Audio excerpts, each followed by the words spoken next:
My name is Chu Jing. I woke up 3 days ago in a new world, the Great Duan Dynasty. I'm 18, an orphan with nothing. No house, no land. Just a vagrant label. Before I could even figure things out, officials dragged me to the county office for a government-arranged marriage. See, after the wars, there are 3 women for every man, so the government forces everyone to marry. But it's not random. Strong, skilled men get the best wives. And me? I'm ranked dead last. I watched other guys walk away with decent wives while I waited at the end of the line. When they finally called my name, only 3 women were left, the ones nobody wanted. One girl had a bad leg and strange mismatched eyes, one blue, one amber. People looked at her like she was cursed. Another was skeleton thin with burned scars on her face, hiding behind a cloth, terrified. The third was lying unconscious on a broken door, covered in painful red rashes. The clerk told me to take all 3. I tried to argue. I can barely feed myself. But they sweetened the deal. 5 acres of land. Sounds nice, right? Except it's garbage land by the river that floods every year. And I owe half a tael of silver in taxes by autumn next year, on land that barely grows anything. They said I could reduce my taxes by having children. 1 kid means 10% off. 5 kids, no tax at all. I looked at my 3 sick, struggling wives and almost laughed from the misery of it. I had no choice. Refuse, and they'd throw me in jail or send me to the army, and the women would be sold as servants. So I said thank you with a smile that probably looked like a grimace. The village blacksmith congratulated me like it was a joke.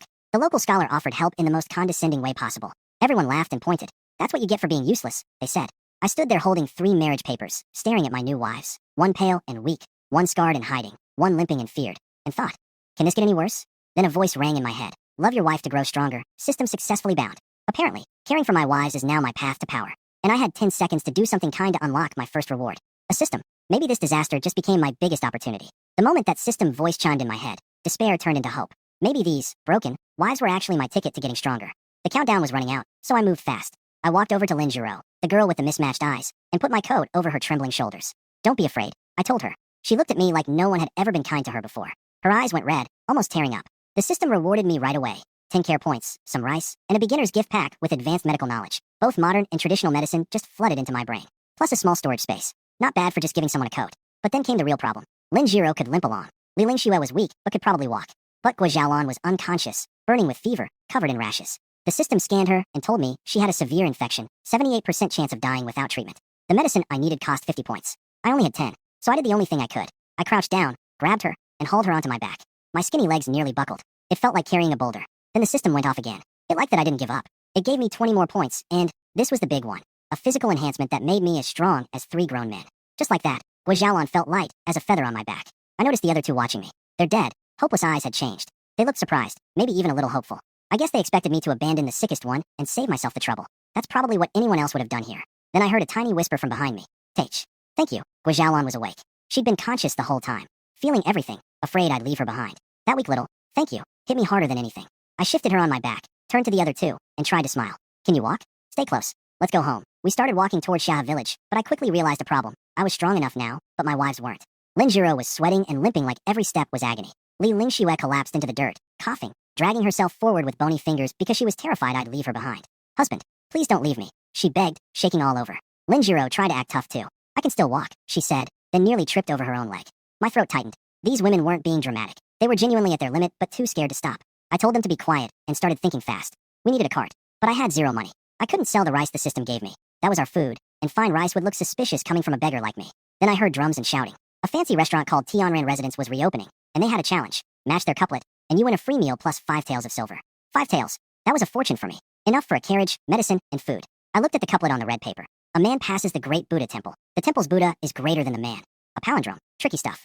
The crowd of scholars and locals couldn't crack it. But I knew this one. Thank you. 9 years of school in my past life. Of course, my favorite people showed up. Li the blacksmith, Scholar Wang, and 3 village bullies, Zhang San, Li Si, and Wang Ermatzi. They started mocking me immediately, calling my wives ugly, saying I couldn't afford floor-washing water. So I raised the stakes. I bet all 5 of them. If I couldn't match the couplet, they'd split my 5 acres of land. If I could, they each owed me 1 tael of silver. They jumped at it. To them, it was free land. No way a starving nobody like me could solve what even scholars couldn't. Behind me, my wives went white. They thought I'd lost my mind, gambling away our only land, our last hope. Li Lingxue cried. Lin Jiro bit her lip and stared at my back with trembling eyes. They thought they'd married a crazy gambler. I pressed my handprint on the bet, tucked the paper away, and walked up to the restaurant entrance. The shopkeeper looked at my patched clothes doubtfully. Scholars in silk mocked me from the crowd. Upstairs, some rich young lady watched from a window, expecting nothing. I looked up at the couplet one more time and smiled. I had the answer ready. Everyone was laughing at me. Li the blacksmith yelled at me to quit bragging. Scholar Wang shook his head. Even the maid upstairs was angry I'd used the tavern's name. I waited for the laughter to peak. Then I spoke. A guest visits natural residence. Naturally a guest from heaven. Dead silence. You could hear a pin drop. Everyone was replaying it in their heads. It was a palindrome, just like the first line, and it wove the tavern's name right into it. Read it forward, read it backward, it worked both ways. The shopkeeper nearly lost his mind with excitement. He jumped up, called me, young master, and ordered his people to bring out the 5 tails of silver and prepare a banquet in my honor. He said he'd frame my couplet and hang it in the main hall. The scholars who'd mocked me went red and quiet. The blacksmith's pipe fell out of his mouth. Scholar Wong forgot how to use his fan. The 3 village bullies just stood there with their jaws hanging open. By the wall, my wives were staring at me like they'd seen a ghost. Lin Jiro's dead eyes started coming back to life. Li Lingxue forgot to cough, and color rushed to her pale face. Even Gui Xiaolan's fingers twitched. The system went crazy. Affection points from all 3 wives, plus bonus points for earning money to support them. My total hit 60 points. That meant I could finally buy that 50-point anti-allergy medicine for Gui Xiaolan. But first, I had debts to collect. I walked over to my 5 friends with a contract. A bet's a bet. Li and Wong paid up with silver, faces dark as storm clouds. The other 3 had no money on them, so they wrote IOUs. 5 taels total. The manager led us to a private room upstairs. I called my wives to follow, but they froze at the entrance. Their ragged clothes against that fancy restaurant. They felt like they didn't belong. Lin Jiro tried to hide her bad leg. Li Lingxue covered the patches on her sleeves. Don't be afraid, I said softly. Stay close to me. They followed, heads down, practically stepping on my shadow. But I caught them glancing at my back with something new in their eyes. Surprise, admiration, maybe even a tiny bit of hope. Inside the private room, a table full of fine food was already set. And sitting there was the young lady in the green dress who'd been watching from the window, along with her maid. She stood up with a graceful smile. My wives froze at the door again, feeling completely outclassed. Compared to this elegant woman, they wanted to disappear. The lady looked at me, then at my 3 ragged wives. Something flickered in her eyes, surprise and curiosity. I set Gui Xiaolan down on a chair and waved my wives inside. They shuffled in like scared mice, barely breathing, sitting on the stools closest to the door. Then I turned to the 2 ladies. I could tell right away the girl in the green dress was the real host here, so I said it directly. That surprised her. Most people would be too nervous around someone so obviously noble to think clearly. She introduced herself as Wang Qingyao of the Langya Wang family. My heart skipped. That was one of the most powerful families in the entire dynasty. All I wanted was some quick money, and now I'd stumbled into something way above my level. I kept my cool though. Didn't bow or grovel like she probably expected. I just said nice to meet you and changed the subject to food. My wives needed to eat. That mattered more than impressing some noble girl. I handed Li Lingxue warm water for her cough and started eating. Wang Qingyao looked a little annoyed that I wasn't falling over myself to please her. She asked if I had any official title. Nope. She looked disappointed. Then she offered to recommend me to the county academy, said her family had connections, hinted at a bright future. I put down my chopsticks and looked at her. Really looked at her. Was it really just because you like my couplet? I asked. Then I said what I was actually thinking. A noble girl running a tavern and actively recruiting talented men. She clearly had her own problems. Probably didn't want to be married off as part of some family alliance. She wanted people on her side. Her face went pale. I'd hit the mark. I softened my tone, but stayed firm. I told her I didn't want to get mixed up in noble family politics. I just wanted a quiet life. She went quiet. I could see her rethinking me. Not just some clever peasant, but someone who could read people. That seemed to both impress and frustrate her. While all this was happening, the system pinged me again. Apparently, I'd earned a reward just for taking care of my wives during the meal, serving them food and water. It gave me a basic brewing skill with 3 special recipes. That got me excited. Brewing could become real income. But then reality hit me. In a world like this, having skills without power was dangerous. Someone stronger could just take everything from you. I glanced at Wang Qingyao without meaning to. Wang Qingyao had money, connections, power, everything I didn't have. For a second I thought she could be useful. But no, not yet. I had nothing to bargain with, and showing too much too soon would make me a target. So I kept feeding my wives and acted casual. But Wang Qingyao wasn't done. She pretended to sigh and asked me for advice about her situation, testing whether I really understood her problems or was just bluffing. I decided to show just enough to impress her. I read her like a book. I told her she was over 16 and still unmarried, which was unusual. She ran this tavern because she was capable and had protection from some elder in her family. But that protection had a time limit, probably until she turned 20. After that, if she couldn't prove her worth, her family would marry her off to whoever they'd already picked. And she wasn't happy about that choice. The room went dead quiet. Wang Qingyao stared at me like I'd read her diary. Her maid almost gasped out loud. Even my wives looked at me with wide eyes, amazed. She asked me if I had a solution. I gave her the general idea. Make yourself so valuable your family can't ignore your wishes. She looked disappointed, said that was easier said than done. I had more specific ideas, like starting a business together, but I wasn't about to share them yet. I didn't trust her enough, and she was backed by the Langya Wang family. If things went wrong, I'd be crushed. She picked up on that. She offered to reward me if I helped her. I played humble, said I was just a country boy, hinting that I was worried her power might swallow me up. She was smart enough not to push. She said goodbye and left with her maid. But her goodwill showed up fast. A comfortable carriage appeared outside the restaurant, arranged just for us. Plus neatly packed food boxes for the road. Her way of building trust without words. I accepted it calmly. She was making the right moves. I'd watch and see what kind of person she really was before deciding anything. I got everyone settled in the carriage and asked the driver to stop at a pharmacy first. I bought medicine, thick quilts. Winter was coming and I only had one thin blanket at home, plus pots, bowls, and seasonings. My house had nothing. 7 taels of silver gone, just like that. I wanted to buy my wives winter clothes too, but there was no money left.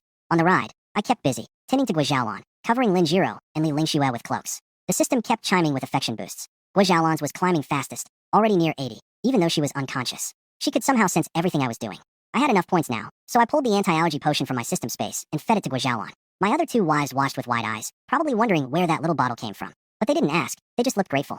Then the system gave me something big, recipes for perfume, soap, and refined salt, plus supplies of salt and sugar stored in my system space. In this era, those were practically gold. I started thinking about Wang Qingyao again. Maybe those recipes could become a real business someday. When the carriage rolled into Shaha village at sunset, the whole place went crazy. Nobody in this poor village had ever seen such a fancy carriage. Then it stopped at my broken-down hut, and I stepped out. The excitement turned ugly fast. Zhang San had already spread the word. The villagers crowded around, stared at my 3 wives, and started shouting. One's sickly, one's ugly, one's got demon eyes. Get them out of the village. He'll bring bad luck on all of us. Behind me, my wives fell apart. Lin Jiro's eyes went dead again. Li Lingxue grabbed my arm, crying silently. Even Guo Xiaolan trembled on my back. All that warmth and hope from the carriage ride, gone in seconds. Something snapped inside me. These women just wanted to live. That's all. And these people wanted to take even that away from them. I stepped forward, put myself between my wives and the crowd, and looked at every single face staring back at me. Are you done talking? My voice wasn't loud, but it cut through the noise. The crowd went quiet. Something in my eyes had changed, and they could feel it. Zhang San and his crew kept stirring up the crowd, yelling about bad luck and demanding we leave. They had their own reasons. They owed me money from the bet and didn't want to pay. Plus, they were jealous I had 3 wives when they each only had 1. My wives grabbed at me, begging me not to fight. Let's just go, Lin Jiro whispered, trembling. They didn't want me to get hurt over them. They'd already accepted being thrown away. I patted their hands, set Guo Xiaolan down, and walked straight toward the 3 bullies. Everyone thought I was crazy. The old Chu Jing was a stick figure. How could he fight 3 grown men? I slapped Zhang San so hard he spun and hit the ground. Then I kicked Li Si and Wang Ermatzi. They flew backward like sacks of grain. The whole thing took about 2 seconds. Dead silence. The system rewarded me with a basic martial art called Tiger Subduing Fist. When the 3 idiots got back up for round 2, I used it on them. Clean, fast, efficient. They went down again and stayed down. Insult my wives again, I said, and you'll regret it. The crowd scattered. Nobody wanted trouble with me anymore. Scholar Wang warned me quietly that Zhang San's brother-in-law was a county constable. I told him I'd handle it. I had Wang Qingyao as a potential connection. I wasn't completely alone. When I turned back to my wives, they were standing there crying, staring at me like they couldn't believe what they'd just seen. I smiled. It's all right. Let's go home. I carried Guo Xiaolan inside and pushed open the door to my house. What a joke. Wind coming through every wall. A hole in the roof big enough to see the moon.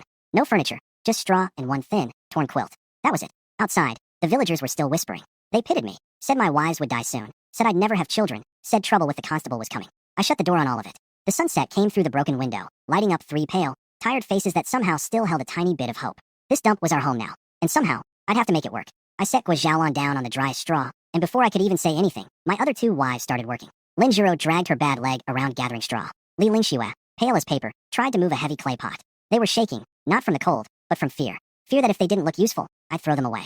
I stopped them. Rest. I'll handle it. They stared at me like nobody had ever told them to rest before. The system rewarded me again. Flour, sweet potatoes, potatoes. Small kindnesses kept adding up. While I worked, I checked on everyone. Guo Xiaolan's rashes were fading. The system medicine was working. Lin Jiro's limp came from a badly healed dislocation. Fixable with proper surgery someday, but not now. Li Lingshue's burn scars weren't as bad as they looked. With good ointment and time, she could recover. Her cough was probably just a cold. I couldn't fix everything today, but at least I had a plan. I patched up the hut as best I could, wrapped everyone in the thick quilts I bought, and we huddled together on the hay. I made a mental list for tomorrow. Gather medicinal herbs on the mountain, collect the silver those 3 idiots owed me, start rebuilding this wreck of a house. I built a little stove outside and reheated the restaurant food. Made porridge for Guo Xiaolan. My wives rushed over to help. I wanted to say no, but their eyes begged me not to call them useless. So I let them. The village chief, Uncle Chu Fu, stopped by with a small bag of rice. He took one look at my 3 wives and sighed like the world was ending. He told me to hang in there. He was a good man. The only reason the original Chu Jing hadn't died years ago. After he left, Lin Jiro and Li Lingxue got even more nervous. They barely touched their food. When I served them more, Lin Jiro whispered, I eat little to stay healthy. Li Lingxue nodded along, eyes turning red. They weren't trying to diet. They were afraid that eating too much would make me think they were a burden. Something twisted painfully in my chest. What had the world done to these girls to make them afraid of eating? Don't worry, eat. I won't abandon you, I said, putting meat in their bowls. They finally started eating, still nervous, but a little less scared. The system kept rewarding me. My affection points hit 210, and I got 2 new skills. God's View, which let me sense everything within 10 meters, and Basic Archery. Perfect for tomorrow's herb gathering and hunting. Then Guo Xiaolan woke up. The rashes on her face had mostly faded, and I was stunned. She was beautiful. Actually beautiful. I looked at all 3 of them and realized. Lin Jiro's face had just been dirty. Li Lingshue's scar was small and treatable, and Guo Xiaolan's rashes were already healing. These weren't ugly women. They were hidden gems. Guo Xiaolan looked up at me with soft, clear eyes. Thank you, husband. I know you never abandoned me. She'd felt everything while unconscious. The bumpy road, the medicine, the warm blankets. The 3 of them started talking, and I realized they'd met each other before arriving at the county office. They'd supported each other through the journey, bonded by shared suffering. That was lucky. No jealousy or fighting to deal with. After they washed up, I was struck again. Lin Jiro was genuinely stunning once the dirt was gone. But she looked at her bad leg, and her whole face fell. Li Lingxue kept her burn covered, eyes full of shame. Guo Xiaolan touched her fading rash marks with guilt. I told them I'd find ways to help them heal. They looked grateful, but didn't really believe me. Too much pain to trust promises. That night, I spread the thick quilts over the hay. The girls huddled together, and I wrapped myself in a blanket nearby. Our wedding night. 4 exhausted, broken people in a shack with holes in the roof. I was almost asleep when I felt the blanket lift. A cold, trembling body pressed against my back. Lin Jiro, husband. Her voice was barely a whisper, choked with tears. Take me. I know my legs are bad and my eyes are strange, But I'll listen, I'll work hard. Please don't abandon me. She wasn't trying to be romantic. She was terrified. She was offering herself, the only thing she had, hoping it would keep me from throwing her away. My heart ached so badly I could barely breathe. I didn't turn around. I just found her cold, clenched hand in the dark and held it. Sleep, Jiro. I won't abandon any of you. She stopped shaking. She pressed against my back quietly, like someone drowning who'd finally found something to hold on to.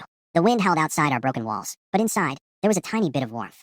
I woke up the next morning to a surprised cry. My wives were already up. Li Lingxue was cooking porridge over the little stove, muffling her coughs so she wouldn't wake me. The cry came from Guo. She was staring at her reflection in the water basin. Her rashes were almost completely gone. She looked like a different person, pale, but genuinely pretty. She turned to me with tears streaming down her face.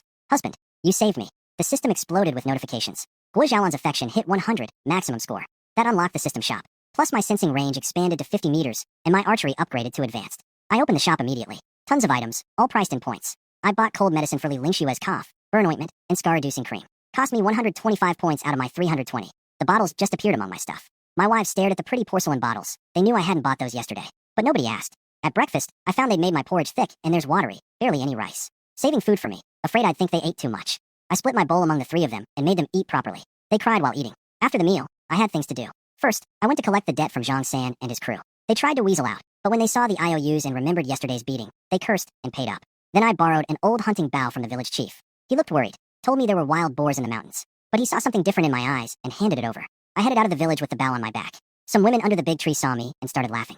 I headed into the mountains with the borrowed bow, ignoring the women teasing me at the village entrance and the men betting I'd trip over a rabbit. What I didn't know was that Zhang San, Li Si, and Wang Ramatzi were watching me leave, and they had plans. I found out later what happened.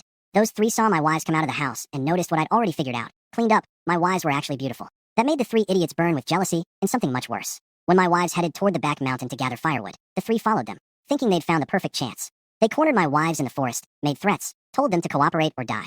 Lin Jiro and Li Lingxue immediately tried to sacrifice themselves so Guo Xiaolan could run for help. But Xiaolan didn't run. She'd been watching the three follow them the whole time. She'd picked up a stick and held it like someone who knew exactly how to use it. When Li Si reached for her, she struck him across the face like a snake. Then she kicked all three of them between the legs so hard they dropped screaming. My gentle, soft-spoken Guo Xiaolan was not what she appeared to be. She picked up a stone and walked toward them. Zhang San begged for his life. Lin Jiro stopped her from killing them, said it would bring trouble to me. So Xiaolan didn't kill them. Instead, she smashed the stone into their groins. They screamed and passed out. Then she turned to Lin Jiro and Li Lingxue. You need to fight back too. You can't be a burden forever. The two were terrified, but something inside them snapped. They picked up stones, hands shaking at first, then not shaking at all. They broke the three men's legs, kept hitting until the bones were shattered. Xiaolan had to pull them away. Afterward, they collapsed crying in Xiaolan's arms, terrified I'd be angry. He won't abandon us, Xiaolan told them. And who would believe 3 sick women did this? She was right. 3 half-dead women beating 3 grown men senseless? Nobody would buy that story. And those 3 cowards would never admit what they'd been trying to do. My wives gathered their firewood, stepped over the unconscious bodies, and walked home together. Something had changed in them. They were still crying, still scared. But they were standing tall. I came down the mountain loaded, 2 fat rabbits, 3 wild chickens, a basket full of herbs. The villagers couldn't believe it. Nobody dared mock me to my face anymore. When I got home, smoke was rising from the chimney. My 3 wives were busy around the stove. Lin Jiro adding firewood, Li Lingxue stirring wild vegetables, Guo Xiaolan making porridge. They'd gathered firewood and vegetables all morning. It was clumsy and messy, but it was a home. For the first time in 2 lives, I felt what that actually meant. But something was off. Lin Jiro's eyes kept flickering. Li Lingxue was paler than this morning, twisting her clothes nervously. Even Xiaolan looked serious under her smile. What happened? I asked. Before anyone could answer, screaming erupted from down the road. Chu Jing, come out. Return my son. A mob was charging toward our house. 3 crying mothers, 7 or 8 furious men, and 3 stretchers carrying Zhang San, Li Si, and Wang Ramatzi. Their legs were wrapped in bloody rags, faces white with agony. My heart dropped. I turned to my wives. Lin Jiro and Li Lingxue were shaking like leaves, clinging to each other, eyes begging me not to hate them. Guo Xiaolan stood in front of them, fists clenched, pale but steady. She looked me in the eye. Husband, I did it. They came after us this morning. I fought back. I disabled them. I made Jiro and Lingxue break their legs. It's my fault. If handing me over settles this, do it. Just take care of them. I stared at her. This was the woman who'd been half dead on a stretcher yesterday? Then Lin Jiro broke free, crying. No, it was me. I broke their legs. Hand me over instead. Li Lingxue sobbed too. Divorce me. I'll take the blame. Don't punish my sisters. All 3 of them were fighting to sacrifice themselves for each other. Something inside me cracked, then turned to fire. I wasn't angry at them. I was furious at those 3 animals who'd gone after my wives while I was gone. If Guo Xiaolan hadn't known how to fight, I couldn't even think about what would have happened. These 3 women got attacked, defended themselves, and their first thought was still that I'd abandoned them for causing trouble. Rage filled me like nothing I'd ever felt. These animals went after my wives, and now their families had the nerve to show up at my door demanding justice. I stepped outside. A mob, 3 crying mothers, angry fathers, stretchers carrying the groaning idiots, and dozens of nosy villagers. They were screaming about wicked women, threatening to drag my wives to the authorities. When a few men rushed at me, I moved fast. A few hits, and they were on the ground. The crowd went silent. Then I used my brain. Where did this happen? I asked calmly. Zhang San said the back mountain. I nodded slowly. And what were 3 grown men doing following my wives into the mountains while they gathered firewood? Their faces went white. They couldn't answer. The crowd started turning. Lee the blacksmith pointed out how suspicious it looked. Scholar Wong quoted proper behavior. Villagers started saying what everyone was thinking. 3 men following a married woman into the woods meant only one thing. I pressed harder. According to the law, attempting to assault a woman means 100 lashes and exile. My wife defended herself. She's not guilty.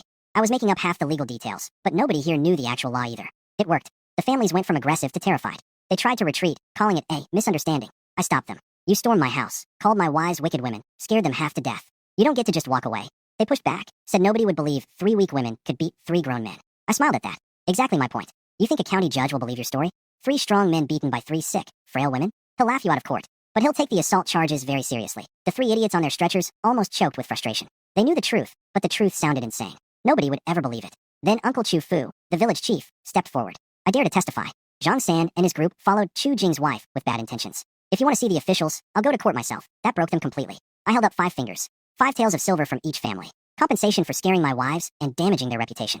Pay up and this is over. Don't pay. We go to the county office. 5 taels? That's robbery. They screamed. Behind me, my wives watched everything. Lin Jiro and Li Lingxue were crying again, but not from fear. From relief. From realizing I wasn't going to abandon them for what they'd done. Guo Xiaolan stood quietly, watching my profile with eyes full of something I couldn't quite read. Confusion, relief, and something deeper. Too much? Then let's go see the officials, I said. That did it. The 3 families scraped together 15 taels of silver and handed it over, shaking with anger. I took the money calmly and told them to keep their sons in line. They grabbed their stretchers and fled. The village chief patted my shoulder with real respect this time. Live well, Jing. Come to me if you need anything. I returned his bow and arrows and thanked him. Then something funny happened. The villagers crowded closer and finally got a good look at my wives. Silence. Complete, stunned silence. Guo Xiaolan's rashes were nearly invisible now. Her face was smooth and beautiful, like a painting. Lin Jiro had washed away the dirt, and her skin was snow white, her features delicate. Even those mismatched eyes looked enchanting in the sunlight. Li Lingxue still covered part of her face, but what showed? Her figure, her forehead, her eyes, left plenty to the imagination. Every single person had the same thought. Chu Jing didn't marry 3 ugly burdens. He married hidden treasures. Li the blacksmith stared at Guo Xiaolan, then looked at his own wife, and his face went red. Scholar Wong, who'd been so proud of his gentle wives yesterday, looked like he wanted to crawl into a hole. The village chief grinned and slapped my shoulder. Good boy, you're lucky. Treat them well. Everyone left with envy burning in their eyes. The yard went quiet. Ignore them, I told my wives. Let's eat. Then I'll sell the game and herbs in town and buy you all new clothes for winter. They nodded shyly. For the first time, after being stared at by the whole village, they didn't just feel shame. They felt something rare. Being admired. But I knew this wasn't over. Back at their homes, the 3 families were already plotting. Zhang San's father slammed his fist on a fence and swore Chu Jing would pay. What I didn't know was that the 3 families were already plotting revenge. Zhang San's brother-in-law was a county constable, and they planned to use him. Their scheme was ugly. They wanted to report that my wives were too good for someone like me and have the officials take them back and reassign them. Especially Guo Xiaolan and Lin Jiro, now that everyone knew how beautiful they really were. Meanwhile, I rented a cow cart and took my wives into Heian County. I sold the rabbits and chickens at the market for some silver, then headed to a pharmacy called Jishir Tang, supposedly owned by the Wang family. I brought out my best find, 3 wild ginseng roots, each over 50 years old, plus other quality herbs. The shopkeeper, a goat-bearded man, looked at my rough clothes and my wives' plain dresses with obvious disdain. SOSO quality, he said casually. 1 or 2 silver per root. For silver total, I knew he was cheating me. The system had already told me each ginseng was worth at least 5 or 6 silver. Before I could argue, Guo Xiaolan stepped forward. She described the ginseng like a professional, root density, skin color, stem flexibility, pearl spots, and told the shopkeeper 5 silver per root was the fair price. His jaw dropped. Then Li Lingxue spoke up, still hiding behind her cloth, voice small, but razor sharp. She named every herb I'd brought, described their quality, and listed their real market prices without missing one. Even Lin Jiro chimed in about the sanchi, pointing out details only an expert would know. The shopkeeper's face turned red. He tried to cheat some ignorant villagers and ran straight into 3 women who knew more about medicine than he did. I stood there smiling, proud of them. They were finally speaking up, standing their ground for our family. But underneath the pride, my mind was racing. How did they know all this? Guo Xiaolan's knowledge could be explained by good education. But Li Lingxue identifying herbs and market prices with that kind of precision? Lin Jiro knowing exactly how to evaluate sanchi? These weren't ordinary village girls. Not even close. I pushed the shopkeeper until he gave us the fair price. 18 taels and 5 qian for everything. My wives had done the hard work of calling out his cheating, and he had no choice but to agree. I looked at my 3 wives as we left the counter. They were blushing a little from speaking up, but I could see pride in their eyes. I wanted to ask about their pasts. How did they know so much about herbs? But now wasn't the time. I'd find out eventually. Let's go buy you some clothes, I said. We never made it to the fabric shop. Qing'er burst through the pharmacy doors, crying hysterically. Behind her, 6 people carried a stretcher with Wang Qingyao on it. Soaked, pale as death, eyes closed, not breathing. She'd fallen into the water. The old house doctor checked her pulse, shook his head, and told Qing'er to accept the loss. Said she was already gone. My heart dropped. Not just because Wang Qingyao was my potential business partner, but because my medical knowledge was screaming at me. This looked like drowning suffocation, not true death. There could still be a heartbeat. I walked to the stretcher and felt her neck. There it was, the faintest pulse, barely there, but real. The old doctor went furious. Called me an ignorant boy disrespecting a dead woman's body. People stared with suspicion, especially since my hand was near her chest. Qing'er looked at me desperately. How confident are you? 100%, I said. She's not dead. She's suffocating. If we act now, I can save her. Qing'er believed me. The old doctor didn't. He tried to pull me away. Then Gua Xiaolan stepped between us. She didn't touch him. She just looked at him, and that cold gaze stopped him and every servant in their tracks. Husband is saving her. Step back. Lin Jiro and Li Lingxue moved without hesitation, forming a shield around me, and Wang Qingyao, blocking everyone out. My 3 wives, the ones everyone called burdens, standing guard so I could work. Something warm flooded my chest. I cleared her mouth, laid her flat, and started chest compressions. The crowd went insane. He's touching her chest. In broad daylight. Stop that beast. Old Dr. Chen screamed for people to grab me. Even Qing'er's trust cracked. She looked horrified. If you want her to live, trust me completely, I said without stopping. Then I leaned down and gave Wang Qingyao mouth to mouth. The crowd exploded. People charged at us. Gua Xiaolan stepped forward and swept 2 men back with one palm, barely even trying. My husband is saving someone. No one touches him. Lin Jiro and Li Lingxue stood guard too, blushing, turning their heads away, but refusing to move. 3 terrified women choosing to trust me over an angry mob. Seconds felt like hours. Compressions, breaths, compressions, breaths. Curses flying from every direction. Then a cough. Wang Qingyao's body shook. She turned her head and vomited river water. Color crept back into her face. She was breathing. The pharmacy went dead silent. Every mouth hung open. The old doctor who declared her dead went white as chalk. The moment I knew she was stable, I grabbed my wives and left. Fast. Why? Because in this world, what I just did, pressing a woman's chest, putting my mouth on hers, looked like assault, not medicine. If Wang Qingyao woke up and learned the details, she might feel grateful or she might feel humiliated. I needed to give her space to process it. Also, something about this whole situation smelled wrong. An experienced doctor who couldn't recognize a drowning victim still had a heartbeat, who was so eager to declare her dead and stop the rescue. This wasn't just an accident. The Wang family's internal politics were dangerous, and I wanted no part of it right now. We disappeared around a corner before anyone could stop us. What I didn't see was a young man in expensive robes staring after me with cold fury. Ruined my plans, he muttered. Chu Jing, I remember you. Back in the pharmacy, Wang Qingyao woke up confused. Qing'er told her everything, that I'd brought her back from the dead. Wang Qingyao's eyes went wide with wonder. First the couplet, now this. She was probably wondering just how many secrets I was hiding. Back at Jisher Tang, Wang Qingyao dealt with Dr. Chen quickly, had him locked in the back room. She noticed his behavior was suspicious too. Then she asked where I'd gone. When Qing'er finally told her how I'd saved her, the chest compressions, the mouth-to-mouth, Wang Qingyao froze like she'd been struck by lightning. She touched her lips, then her chest, face burning red. In this world, what I did was basically the most intimate thing a man could do to a woman. But she was smart. After standing frozen on the street for a long time, she calmed down. I'd saved her life. Without those methods, she'd be dead. A life-saving grace was bigger than embarrassment. And since she'd always wanted to avoid an arranged marriage anyway, her reputation wasn't the thing she valued most. She decided she needed to see me. Right now, she grabbed Qing'er and headed toward the East Market. Meanwhile, I ducked into a quiet street with my wives, trying to catch my breath. That's when I noticed 3 pairs of eyes burning holes in me. Lin Jiro grabbed my sleeve, eyes sparkling. Husband, you saved her. How do you know medicine like that? You're amazing. Li Lingxue nodded eagerly. The old doctor gave up, but you brought her back. It's like magic. Even Gua Xiaolan, always the calm one, couldn't hide her smile. She looked at me with pride and something deeper, real affection. These 2 girls had changed. The timid, head down, afraid to breathe women from yesterday were gone. They'd stood in front of an angry mob for me. They'd faced down people twice their size. And now they were looking at me with genuine admiration, not just desperate dependence. I patted Lin Jiro's head. Her ears went red, but she grinned. I told Li Lingxue it was just basic rescue technique, nothing special. But you 3, I said, looking at all of them, standing in front of me like that. You were the brave ones. Gua Xiaolan called my medical skills divine. The system chimed in with a pile of rewards. Storage space expanded to 10 cubic meters. Advanced literary mastery covering 5,000 years of poetry and classics. And a complete guide to the imperial examinations. The system was basically telling me to become a scholar. In this world, that was the only real path to power and protection. But first things first, we needed clothes. We hit the fabric shops and bought warm winter outfits for everyone. Simple colors, nothing fancy, but thick and clean. My wives looked genuinely happy for the first time. Then trouble found us. A servant deliberately crashed into Lin Jiro on the street. I pulled her aside just in time, but before I could react, Gua Xiaolan was already moving. She kicked the man into a wall so hard, he couldn't even scream. Behind the servant stood a young nobleman in silk, about 20, handsome, arrogant, holding a folding fan like he owned the world. Wang San, from the Wang family. I was almost certain he was behind Wang Qingyao's, drowning. His eyes slid over my wives. When they landed on Lin Jiro, her delicate face, those unusual eyes, I saw greed light up in his expression. Something ugly and hungry. 2 more servants charged at Gua Xiaolan. She broke one's arm and shattered the other's knee in about 2 seconds. Clean, brutal, professional. I stared at her. My wife was terrifying. She caught me looking and instantly switched to a sweet, innocent smile. Did I scare you, husband? As if she hadn't just crippled 2 grown men. Wang San demanded I hand over Gua Xiaolan and Lin Jiro as servants for a month to settle the matter. Everyone on the street knew what that really meant. He wanted to take my wives. Something cold and dark coiled inside me. Real killing intent. For the first time in either of my lives. What if I refuse? I said. Right on cue, 5 constables appeared, led by a Captain Zhao who immediately took Wang San's side. He ordered my whole family arrested, eyes lingering on Gua Xiaolan and Lin Jiro with that same greedy look. My fists tightened. 5 armed men against me. The odds were bad, but surrendering meant my wives would be taken, and I knew exactly what would happen to them. I circulated the tiger-subduing fist through my body and prepared to fight my way out. Gua Xiaolan shifted in front of me, ready to fight constables if it came to that. Lin Jiro and Li Lingxue grabbed my clothes, shaking but refusing to move. Even Li Lingxue puffed out her tiny chest trying to shield me. The crowd watched with pity. Nobody dared challenge the Wang family. The chains were about to land on me when a voice cut through everything. Stop! Wang Qingyao pushed through the crowd, pale and still weak, supported by Qinger. But her presence hit like a cold wind. Even Captain Zhao flinched. Wang San, his real name was Wang Xinzhong, tried to play nice. Qingyao's sister, feeling better, she didn't even look at him. She called him by his full name, no politeness, and tore into him. You beat your servant in the street, twist the truth, and try to arrest my savior?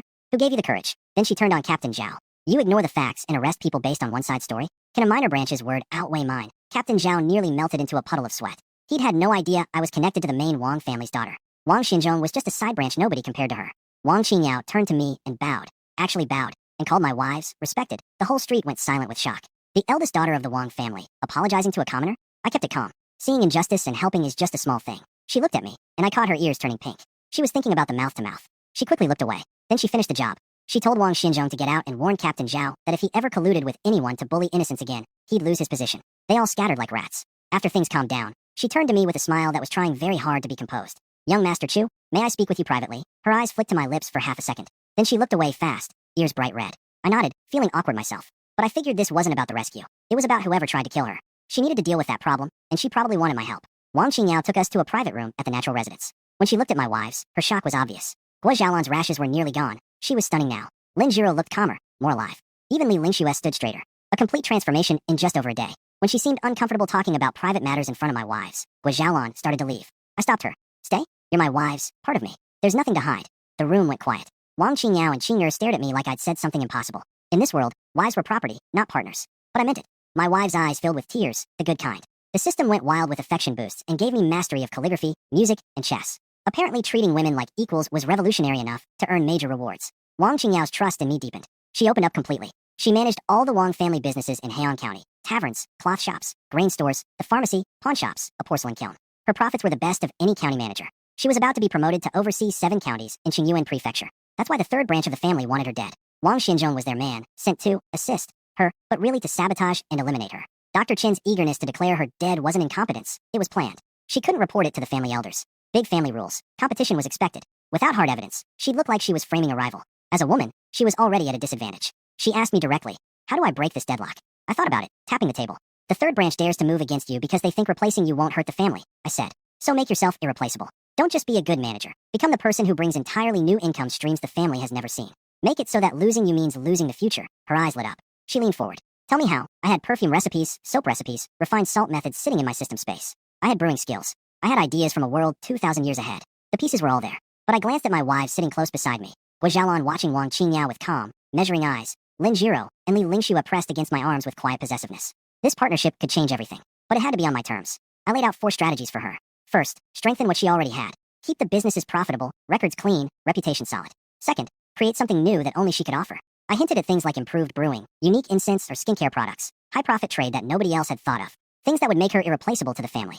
Third, go on offense against Wang Xinzhong. His bullying in Heian County had surely made enemies. Quietly let those victims' voices reach the right elders. Ones who cared about reputation or had grudges against the third branch. Let him drown in his own mess instead of constantly watching my back. Fourth, build alliances. Find people inside the family who were also oppressed by the third branch or who admired her abilities. Bind them with shared interests. Wang Qingyao stared at me like I'd handed her a map out of a maze. She stood up and bowed deeply. Your words are worth more than 10 years of study. She didn't know I'd binge-watched every palace drama and corporate thriller in my previous life. All that couch time finally paid off. Then came the moment I'd been waiting for. She asked me to help her, formally. Swore she'd repay me and never betray me. I kept my face calm, but inside I was ready. This was the whole point. I have things that can help you immediately, I said. Technology, formulas, core ideas. You provide the money, channels, and people. Profits split 50-50. Qinger nearly choked.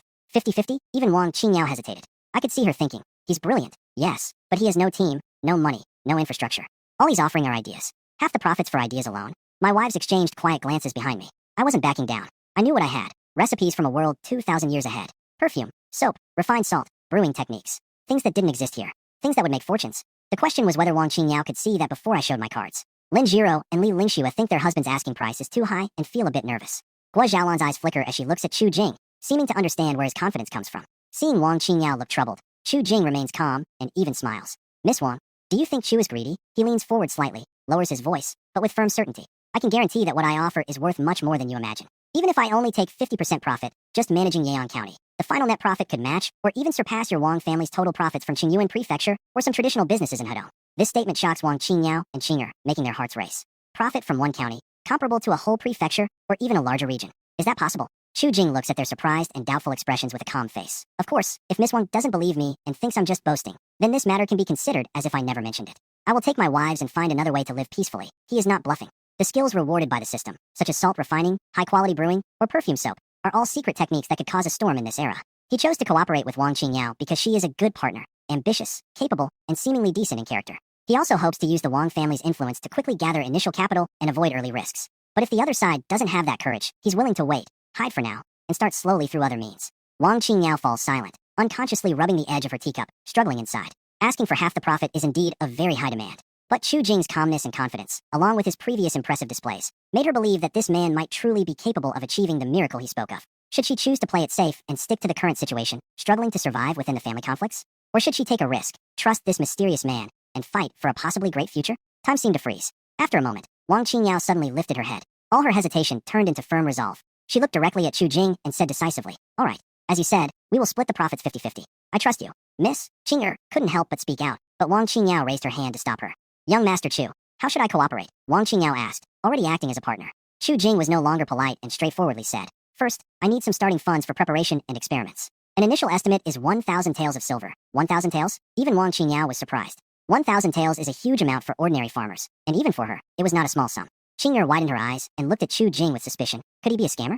Wang Qingyao also had doubts, but she quickly suppressed them. Thinking of how Chu Jing had saved her from death and his extraordinary insight and demeanor, she clenched her teeth and told Qing'er, "Qing'er, get a silver note worth 1,000 taels for young Master Chu." Miss Qing'er was anxious and stomped her foot. "Hurry up," Wang Qingyao said firmly. Qing'er could only grimace and, from her purse, took out a silver note worth 1,000 taels, reluctantly handing it to Chu Jing. Her eyes seemed to say, "If you dare to cheat and run away, I won't forgive you even in death." Chu Jing calmly took the silver note, feeling its weight. He knew that this 1,000 taels was not only money but also a sign of Wang Qingyao's great trust and investment in him.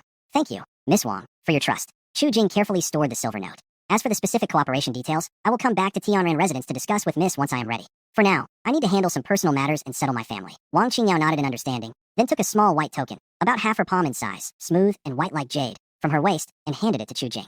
The front of the token is engraved with an ancient and majestic character, King, while the back features intricate cloud patterns. "Young Master Chu, this is the official token of my royal family's core members. It is valid throughout Qingyuan Prefecture. Showing this token is like seeing me in person. Ordinary officials and powerful figures will usually give some respect. If Wang Xianzong causes trouble again, or if someone unwise tries to cause problems, showing this token might save you a lot of trouble." Her tone was sincere, genuinely worried that Chu Jing might be dragged into trouble because of her. Chu Jing took the token, feeling its warmth, clearly made of fine jade. A small token like this can make even a local ruler cautious. That is the power of a top noble family. He felt a deepening understanding of power. "Miss Wang, thank you for your kindness. I will take my leave now," he bowed, and, with his 3 wives, turned to leave the private room. Watching Chu Jing and his group disappear at the staircase, Qing'er finally couldn't hold back. She leaned close to Wang Qingyao and whispered, "Miss, you trust him too much, don't you? Giving him 1,000 taels of silver just like that. And that token, what if he runs off with the money? Or if he can't produce what he promised?" Wang Qingyao looked at the empty doorway, her eyes deep and thoughtful. She softly said, "Qing'er, do you think my life is worth 1,000 taels?" Qing'er hesitated. "Miss, your life is priceless." "But, no buts," Wang Qingyao interrupted her calmly, with a wise look that saw through the world. "Young Master Chu has done me a great favor, saving my life. That alone is worth more than 1,000 taels, even 10,000 gold. And besides," she turned around, her eyes shining with a strange light. "Do you think someone like Chu Jing, with his status, would be a petty man who would break promises over a mere 1,000 taels? His demand for a 50% interest rate shows that what he holds is worth far more than you, and I can imagine. His ambitions are not just for this 1,000 taels, or this county and prefecture. Such a person wouldn't throw away his future for a small profit." Qing'er seemed to understand, but was still worried. "But miss, he's so powerful and ambitious. What if, in the future, he turns the tables and becomes the master, swallowing us all?" She thought of Guizhaolan, who was formidable and extraordinary, and of Chu Jing himself, whose abilities seemed unfathomable. Wang Qingyao was momentarily stunned when she heard this. Then, it seemed she thought of something, and a faint, complex, almost secretive smile appeared on her face. She softly murmured, "If there really comes a day, if he truly has such incredible power, capable of taking away me, even my natural residence, and the Wang family's estate in Heian." She paused for a moment, her voice so soft that only she could hear. "Perhaps, that would actually be my good fortune." Qing'er. She was completely confused, staring wide-eyed at her young lady's strange expression, unable to understand it all. How could losing her property to someone else be a good thing? What exactly was her young lady thinking? After leaving the natural residence, they walked along a busy street under the bright sun. The 3 wives carried their new clothes, following Chu Jing, each lost in their own thoughts. Guizhaolan lagged slightly behind Chu Jing, watching his tall figure in the sunlight. Suddenly, she spoke softly, her voice clear but gentle. "Your husband just now responded to Miss Wang with such clarity and insight, pointing straight to the heart of the matter. His demeanor and understanding are truly extraordinary." She paused, a hint of curiosity and exploration flickering in her eyes, but her tone remained gentle. With your ability, why? Were you previously stuck in a small village, just an ordinary villager? Her words were clever, highlighting Chu Jing's talent without any doubt or suspicion. It was more like a compliment mixed with admiration. She had a special status and had seen real talented people. The way Chu Jing showed his broad vision and skills today was beyond what an ordinary farmer's son or a struggling scholar could have. Chu Jing kept walking, but inside, he was moved. She was subtly probing him, even, perhaps trying to win him over. He could almost imagine that if he responded with even greater ambition or dissatisfaction with his current situation, this mysterious wife might make some kind of invitation. But Chu Jing was very clear-headed. Gui Xiaolan's identity was a mystery. After seeing her methods, he had a feeling that one day, his wife might just leave. Even if she liked him a lot, it didn't mean she could be tied down by him. Perhaps one day, leaving with her might be a good backup plan. When facing Wang Xianzhong, Chu Jing had already made such a decision. However, at the moment, it wasn't yet necessary to take that step. He still hesitated, worried that behind Gui Xiaolan might be a bigger trouble. Working with Wang Qingyao, at least, he held most of the control, and it was a relatively equal, mutually beneficial partnership. If he followed Gui Xiaolan, the future could bring either good or bad surprises, and it was hard to predict. His main goal now was to stay steady and develop slowly, not to jump into unknown waters. He turned his head and smiled at Gui Xiaolan, his expression honest and peaceful. Whether I can or not, it's just because I've read a few books and had some wild thoughts. I didn't have the chance or the mind before. But now, he paused, turned around, and looked at Gui Xiaolan, Lin Zhiro, and Li Lingxue sincerely. With you all, I just want to live a good life, take care of you, and see you happy and safe. What's the use of grand ambitions or showing off talents? Isn't it better to stay with you and run our little family well? His words were simple but heartfelt, reflecting his true feelings at this moment. Stability, wealth, protecting those around him. That was his most basic wish after traveling through time. Gui Xiaolan listened quietly, watching his genuine tenderness and determination in his eyes. The curiosity in her gaze slowly softened, showing a gentle, complex wave. She softly responded with an hum, without continuing the topic, just slightly curling her lips into a nice smile. Maybe the time isn't right, or perhaps, such a simple, steady life has a special charm for her too. She didn't say more, just took a step forward and naturally walked beside Chu Jing. Lin Zhiro and Li Lingxue, however, sensed the subtle tension in their conversation. Though they had suffered and become timid and insecure, their backgrounds and basic sensitivities remained. It seemed that Gui Xiaolan wanted to take her husband somewhere more powerful, but her husband refused, saying he just wanted to stay with them. The two girls felt both touched and strangely uneasy, worried about what was happening. They faintly sensed that, whether it was Sister Xiaolan or Miss Wang today, their husbands seemed to be involved in some matters they didn't fully understand, but felt were very important. They instinctively moved closer to Chu Jing, gently leaning on him, as if this could give him some support or make them feel safer. Chu Jing felt the slight leaning and warmth from both sides. Feeling warm inside, he reached out and gently stroked Lin Zhiro's hair. This seemed to become his usual habit. Then he softly said to Li Lingxue, "Don't overthink.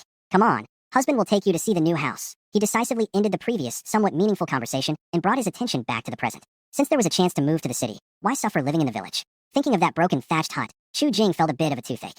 There are some things he doesn't dare to do. For the next half day, Chu Jing acted quickly. First, he found a reputable dental shop in the city. After looking at several properties, he quickly chose a small courtyard in the eastern part of the city, a quiet area. The yard wasn't big, but very neat. It was surrounded by a blue brick wall, with a black wooden door. Inside was a square courtyard paved with blue stones, with an old well in the corner.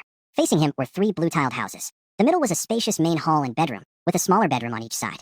On both east and west sides, there were 2 small rooms that could be used as kitchens, storage, or servant rooms. There was also a small empty space in the backyard for planting flowers, vegetables, or herbs. Most importantly, the house was well maintained, with sturdy doors and windows, a good roof, and simple but complete furniture.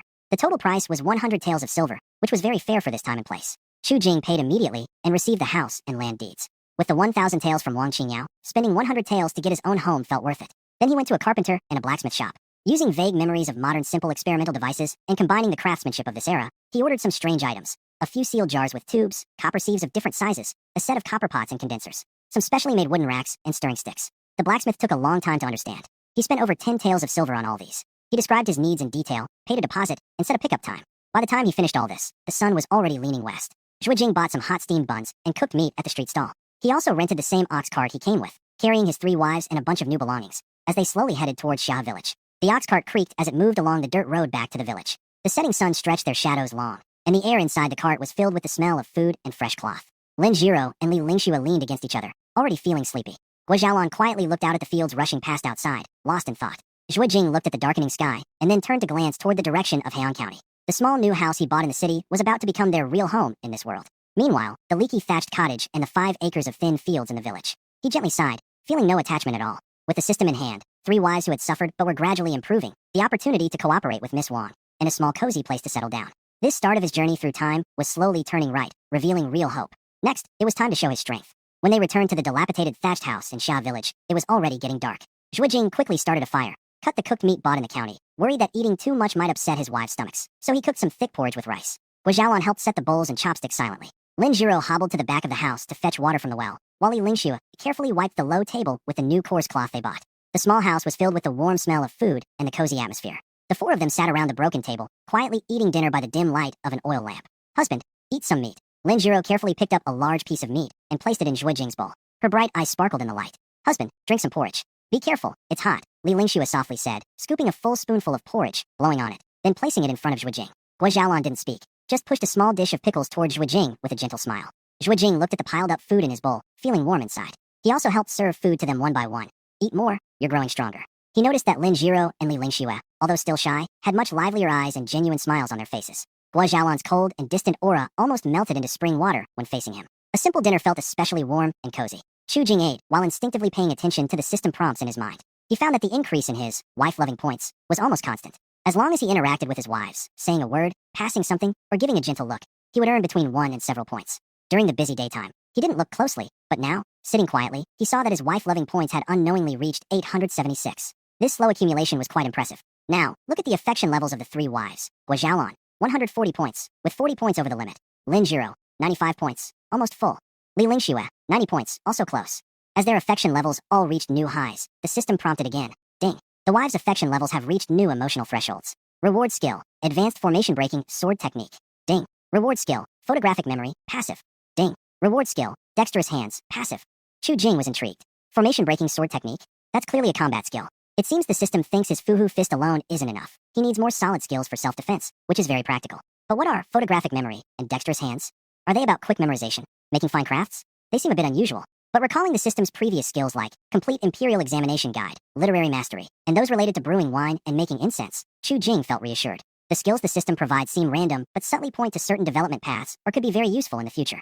Anyway, more skills never hurt, so he decided to keep them. After dinner, he washed up briefly. The thatched hut was still simple, but with the new thick quilt, everything felt different. He slept as usual, spreading the thick quilt over a dry grass pile near the wall, making the area for his three wives especially soft and comfortable. He then took his own bedding and laid it on another grass pile about a meter away from them. Get some rest early. Tomorrow we'll pack up and move to our new home in the city, Zhu Jing said with a smile, blowing out the oil lamp. Life was still hard, but tomorrow they would finally move into the city and leave these tough days behind.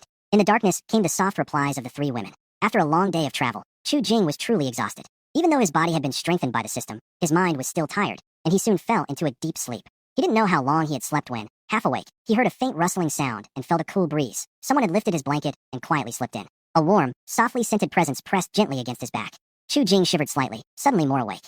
Last night, it had been Lin Jiro, who often felt insecure. He thought it might be her again tonight. Or perhaps Li Lingxue, who was also uneasy. But the feeling behind him, that familiar scent, something was different. Carefully, he turned around. In the dim moonlight shining through the broken window, he saw the face right in front of him. Her skin was smooth as jade, her features delicate, and her long eyelashes cast faint shadows as they trembled slightly. It wasn't Lin Jiro, nor Li Lingxue. It was Guo Xiaolan. Zhu Jing froze completely, all sleep gone.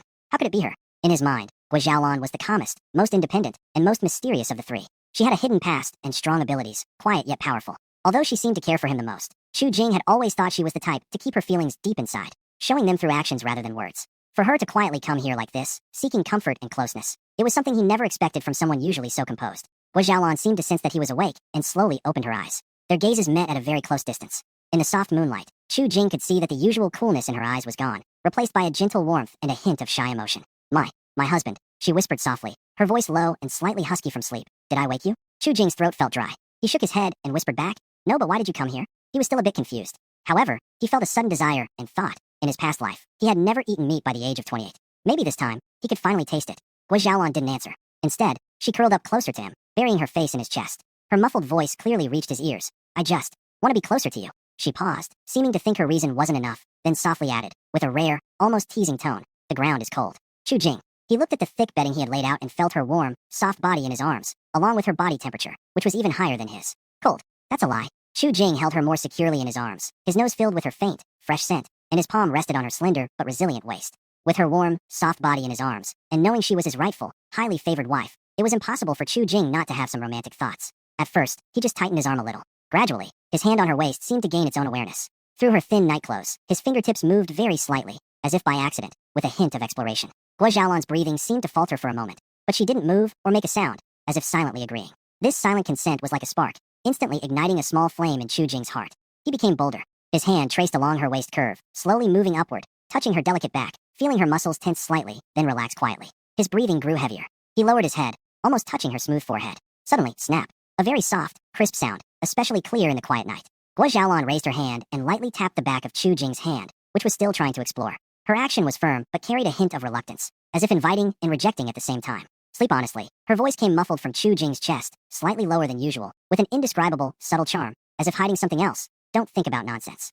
At the same time, he keenly felt that the warmth of the delicate body in his arms seemed to be slightly higher than before, and even through the clothing, he could sense a gentle tension. And her normally steady heartbeat was now pounding clearly and strongly against his chest, beating faster than before. She was not truly indifferent, nor was she coldly rejecting him. Her action of pushing away his hand was less resistance, and more like a shy, slightly annoyed attempt to stop him. If she really wanted to resist, she wouldn't have crawled into Chu Jing's bed. A small feeling of disappointment in Chu Jing immediately faded, replaced by a sweet, irresistible, and somewhat teasing sense of excitement. He knew he shouldn't be too forceful. That would be too beastly. Moreover, with Guo Xiaolan's skills and her occasional display of a commanding presence, if he angered her and experienced her fierce side, it wouldn't be a joke. As an ordinary worker from the 21st century, even with system support, he didn't have much natural dominance. Facing someone as mysterious and strong as Guo Xiaolan, he sometimes felt a bit nervous. But right now, this situation didn't seem so bad. The aloof, mysterious queen was now obediently nestled in his arms, allowing him to hold her, even silently permitting some small, boundary crossing. Only when he went too far would she gently slap his hand, with a hint of annoyance, but also a kind of indulgent tolerance. This unique tenderness and permission she showed only to him was more touching than having everything at once, and it felt more challenging. Gradually, he would chip away at her defenses, watching her shift from cold composure to shy and flustered because of him. Just thinking about it made him full of anticipation. Chu Jing took a deep breath, suppressing his restless feelings. He obediently withdrew his restless hand, holding her more tightly, and simply, resting his chin lightly on her hair. Okay, sleep now, he said softly, his voice a little hoarse, carrying a smile and lingering affection, but also restraint and care. Guo Xiaolan seemed to breathe a little easier, her tense body relaxing completely. She obediently snuggled against him, even adjusting her position slightly to make herself more comfortable in his embrace. The moonlight was silent, and inside the broken house, only the two of them steady, intertwined breathing remained.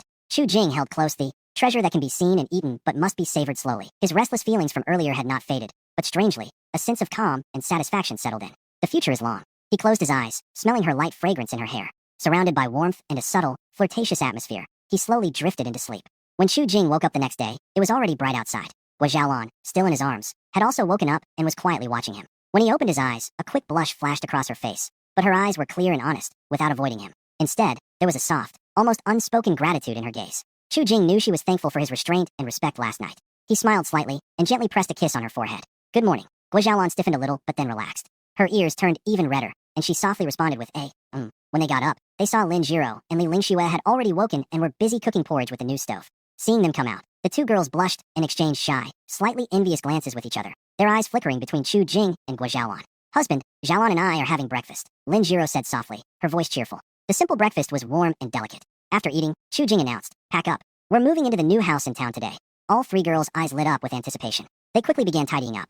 They didn't have many belongings, mainly the clothes, bedding, pots, and bowls they bought yesterday, plus some rice, flour, and grains Chu Jing secretly transferred from the system space into their belongings. Just as they finished moving things outside, the rented ox cart arrived. While loading the items onto the cart, loud footsteps and shouts came from the village entrance. That's him. Official. It's this kid. They saw Zhang San's father leading 5 constables dressed in dark clothes, carrying simple knives, walking aggressively toward them.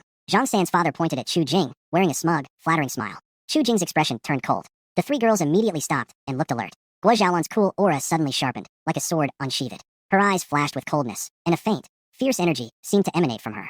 Even the usually timid Lin Jiro and Li Lingxue instinctively clenched their purses or sticks when they saw the situation. Although their faces turned pale and they trembled slightly, they stood beside Chu Jing, their eyes full of hostility and determination to protect their family. Chu Jing looked at his 3 wives, who had instantly become ready to fight. He felt both surprised and pleased. It had only been a few days. They had changed from helpless lambs to little tigers willing to show their claws to defend their loved ones. That's wonderful. He looked up at the visitors. The lead officer was a familiar face, Captain Zhao, the one who was here yesterday and was scared off by Wang Xianzhong. Behind Captain Zhao was a young officer, more slick-looking than Zhao. His eyes flickered. Based on what he remembered, this was Zhang San's brother-in-law, Wang San. Captain Zhao was surprised to see Chu Jing. His eyes showed fear and hesitation. He still remembered how Miss Wang had protected him yesterday. But soon, he recalled the news he got from his subordinate Wang San, that Chu Jing was just a poor, rootless young man from Hehe village. Yesterday, Miss Wang might have just been passing by and was kind-hearted. Moreover, Wang Xianzhong and Wang San clearly wanted to deal with this man. If he succeeded, he might even get on good terms with Wang San. After weighing his options, his fear was pushed down by greed and luck. He put on a serious face and waved his hand. Surround him. 5 officers immediately spread out, trapping Chu Jing and his 3 companions, along with the ox cart, in the middle. Officer, it's him. Zhang San's father hurried forward, pointing at Guo Xiaolan and Lin Jiro, shouting sharply. This kid is just a troublemaker. So poor he's practically broke. Why does he get such handsome wives? 2 of them. There's definitely something fishy. He must have used some secret tricks to cheat the official's allocation. This isn't fair. Officer, you have to stand up for us common folks. Arrest this troublemaker. His 2 wives should be taken back and rematched. He ignored Li Lingshue's scarred face and only looked at Gua Zhaolan, who had mostly recovered her beauty, and Lin Jiro, who was charming despite her limp. His jealousy almost overflowed. Hearing this, Captain Zhao's confidence grew. He sneered at Chu Jing and said, Chu Jing, did you hear that? You, a common wandering man, have taken 2 noble women, which is unreasonable and even more illegal. The head constable suspects you of cheating and disrupting the marriage laws. Now, we will take you back to the Yamen for a thorough investigation. As for these 2 women of unknown origin, they will also be taken away and await judgment. He waved his hand. Seize him. 2 constables shook their chains and stepped forward. Hold on. Chu Jing stepped forward, firmly protecting the 3 women behind him, and looked coldly at Head Constable Zhao. May I ask, Head Constable Zhao, I, Chu Jing, have not stolen or robbed. The 3 marriage certificates were issued by official matchmakers with official seals. Where's the cheating? On the day of distribution, many people saw at the Yamen gate that the officials directly assigned these 3 women to me. How can they be of unknown origin? Head Constable Zhao, you are acting without asking questions, just based on the words of some villagers, and want to arrest me and take my wife. On what law is this based? Zhao Constable was momentarily stunned by his question, then angrily retorted, rude. I, the head constable, am handling this case. Do I need to explain to you? If you say they are assigned, then they are. Who can prove otherwise? Someone has reported you, and I have the right to take you back for investigation. As for whether your wives are suitable for you, that will be decided by the officials once we return to the Yamen. Seize him. His words were a blatant attempt to frame him. Take him back to the Yamen? In that place, who's in charge, black or white? If not them, Wang Xinzhong just needed to make a few arrangements, and Chu Jing probably wouldn't come out alive. The fate of the 3 women was even more predictable. A murderous rage boiled in Chu Jing's heart. He felt a strong desire to eliminate Wang Xinzhong, the Zhang family father and son, and even the cowardly Zhao Constable who was afraid of trouble. This damned world, where power dominates everything, is truly terrible. More villagers gathered around, watching the scene unfold. They whispered in sympathy for Chu Jing, but dared not speak out. Only Wang Xiukai and Li Ironmonger squeezed forward. Wang Xiukai cupped his hands and said, Zhao Constable, I am Wang Jin, a student, and I can testify for Chu Jing. I was present when the women were assigned. The 3 women Chu Jing received were indeed distributed by official matchmakers. At that time, their condition was very different from now, and they were of the lowest status. His words were refined, but the meaning was clear. Li Ironmonger also said gruffly, that's right. I saw it too. The official told Chu Jing he got a bargain that day. Upon hearing this, Chu Jing was somewhat surprised. The others dared not speak up, and he didn't expect that the 2 people who finally spoke for him would be these 2. Captain Zhao's face darkened, and his cold gaze swept over the 2. This officer handles cases according to his own principles. You 2 should not talk nonsense here or interfere with official business, or you'll be locked up together. This was a clear threat. The 2 constables moved closer again, chains clinking loudly. Lin Jiro and Li Lingxue clung tightly to Chu Jing's clothes in fear, while Gua Zhaolan's expression was even colder, and her fingers inside her sleeve had quietly clenched. At this critical moment, Chu Jing suddenly sighed, took out an object from his bosom, and held it up in front of him. It was a smooth white jade token, glowing softly in the morning light. On the front was a simple, strong character, King, clear and eye-catching. Captain Zhao, Chu Jing's voice was calm and steady. If you want to lock me up and take my wife away, have you asked the owner of this token if they agree or not? Captain Zhao's eyes fixed on the token. It was as if he had been branded by a hot iron. His pupils shrank suddenly, and his fierce expression froze instantly, then turned into a look of shock and pale horror. The King family's token, Wang San, standing behind him, also exclaimed, his legs trembling. Yesterday, Miss Wang stood up for Chu Jing. They could still pretend it was just a coincidence. But this token, representing the core member of the Wang family, the one that must be treated with respect, was now in Chu Jing's hand. What did this mean? It meant that Chu Jing was not only protected by Miss Wang, but might also have a close relationship with her. Holding this token, not to mention him, a small officer, even the county magistrate would have to show some respect. This, Captain Zhao's lips trembled, and sweat instantly soaked his back. What had he just said? What had he just done? It's over. Everything is ruined. Chu Jing moved the token forward slightly, his tone still calm, but carrying an invisible pressure. Captain Zhao, do you still want to lock someone up? Or perhaps you should personally take this token and ask Miss Wang Qingyao, Chu's wife, whether she should be taken back and remarried. Captain Zhao's legs went weak, almost falling to his knees. He kept waving his hands, his voice trembling with tears. No, I dare not. It was a misunderstanding. All a misunderstanding. Young Master Chu, please calm down. It was the fool's mistake to offend you. I am to blame. I am to blame. He suddenly turned around and kicked Zhang San's father, who was still dazed, causing him to scream and fall to the ground. You scoundrel. How dare you falsely accuse young Master Chu? Come here. Lock up this troublemaker and slanderer. Take him back to the Yamen and punish him severely. The situation quickly turned around. Zhang San's father was knocked down and restrained by his own rescue team. He was stunned and howled like a pig being slaughtered. Constable Wang San looked pale and dared not speak. Captain Zhao nodded and bowed to Chu Jing, smiling politely. He, along with his men and the still crying Zhang San's father, hurriedly left like a stray dog, not daring to look back. The villagers watching nearby were shocked and looked at Chu Jing with awe and curiosity. Scholar Wang and Blacksmith Li also relaxed and nodded to Chu Jing, their eyes complicated. Chu Jing put away his token, feeling even more grateful for Wang Qingyao's thoughtfulness. If she hadn't given him the token, today's matter might not have been resolved so easily. He turned around and looked at his 3 wives, who still looked surprised but had relaxed. He smiled and said, "It's okay now. Let's get in the carriage and go home." "Yes, go home," the 3 women replied in unison, their faces brightening with smiles, full of hope for their new life. The ox cart creaked as it started, carrying the family and their simple belongings away from the broken thatched house that held their first hardships and warmth, heading toward the county town, toward their real new home, steadily moving forward. Under the sunlight, Chu Jing touched the token in his pocket, his gaze fixed on the direction of the county town, a deep worry flashing in his eyes. Although he had used the token to scare away Captain Zhao and his men, the issue of dividing the three wives remained a hidden danger. According to the marriage token, as a rogue household, he could only have one wife. Now, not only had he divided into three, but Gua Zhaolan and Lin Jiro, because of their outstanding looks, had already been classified as top tier. This was something no rogue household like his could normally have. If he didn't resolve this matter, Wang Xinzhong would definitely make trouble over it. Even Wang Qingyao might not be able to help much. If the other side refused to let this go, it could cause great trouble for Wang Qingyao. This matter must be dealt with somehow. Captain Zhao, with his men, was escorting the still-crying Zhang San's father. Not far from Shaha village, they reached a quiet dirt hill. He impatiently waved his hand. All right, let him go. The officer dragging Zhang San's father paused for a moment, but then released the chains as instructed. Zhang San's father was also stunned. Holding his sore stomach, he looked at Captain Zhao with suspicion and confusion. Captain Zhao this. Captain Zhao ignored him, turning his face grim as he looked toward the direction of the thatched cottage where Chu Jing's family was, now out of sight. His eyes flickered with uncertainty, clearly calculating something quickly. Wang Er, being clever, immediately stepped forward, bowing politely, and trying